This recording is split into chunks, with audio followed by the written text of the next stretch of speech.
Hey folks, Kevin here. Well, it's December 26, 2023. I hope everybody's had a Merry Christmas and Happy Holidays and all.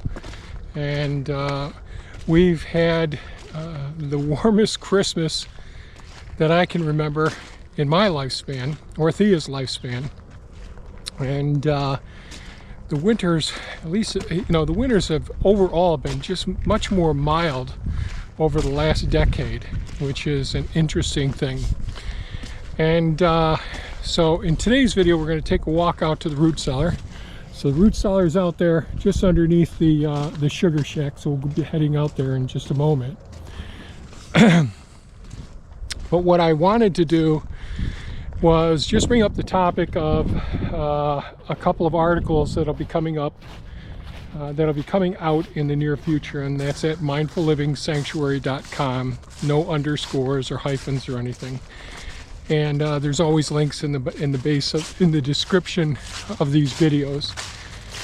And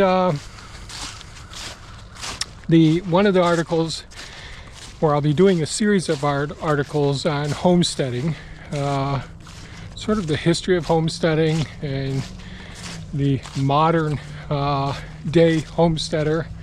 We sort of think of ourselves as being modern day homesteaders ourselves, and like Food Force being part of homesteading, gardens, root cellars, all of those things. And yesterday I posted an article on root cellars, and I posted videos in the past about root cellars. And I thought I'd just go over some of what I think are kind of the important elements of a root cellar. Now, keep in mind, it took us many years.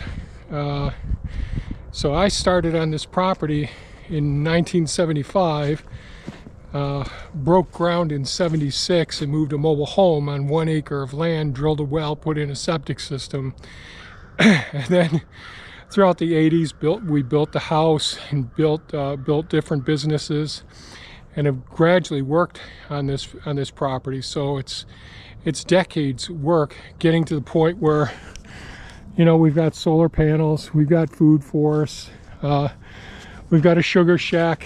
We're able to harvest our own firewood and burn that, and all the things that we do here. But it's taken a lifetime to get it to the point where you see it now. And the homesteading articles that I'm writing, and root cellar articles, those sorts of things, it's just to show you where we're at this point, but to give people ideas and all.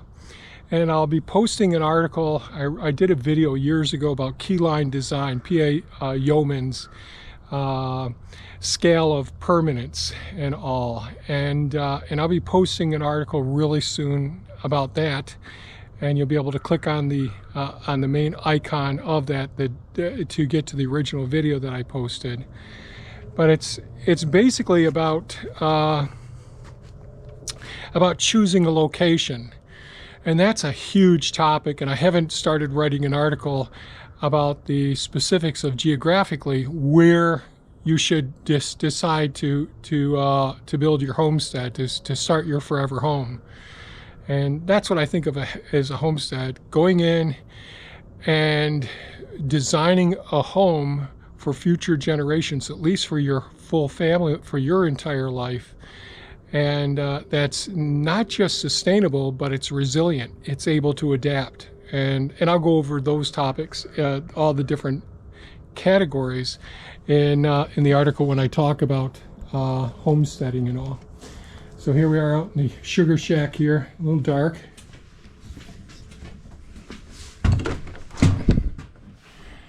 I built this building about 10 years ago now. I'll just turn on the light up here for right now. This is our drying racks for drying garlic, shallots, beans, whatever it is that we're doing, seed saving, those sorts of things. So these racks really work out beautifully. I've got them on rollers, just using different scrap wood and all.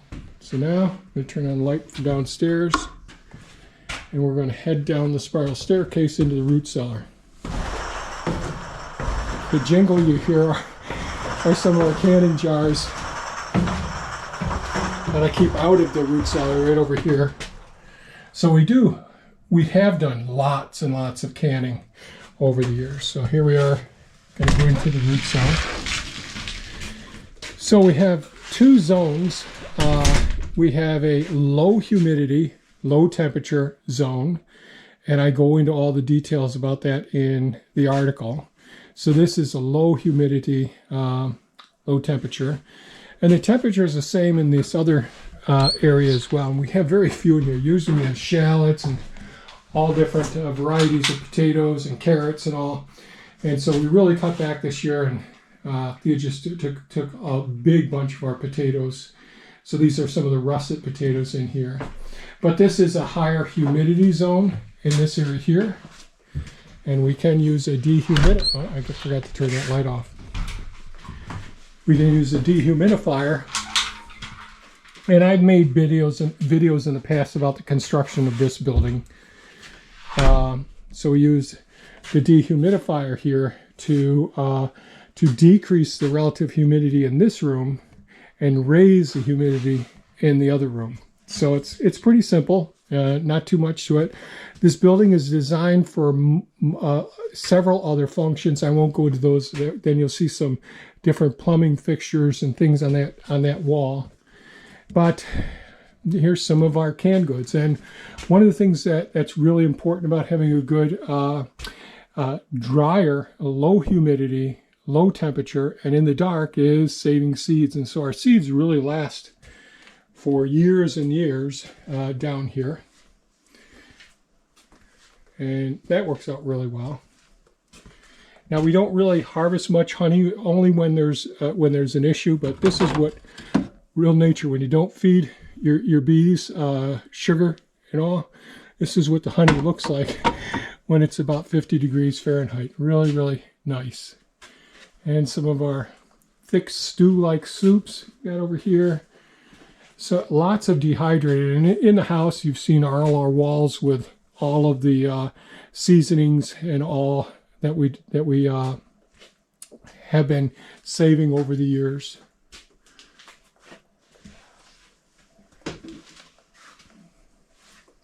Open, these things are showing up.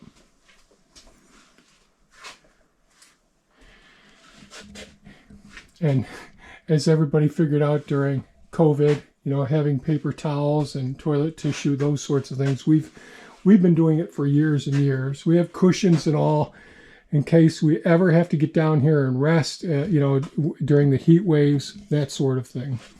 Then down here, we keep our cover crop seeds down in this location, our different squash plants, different varieties that we've got.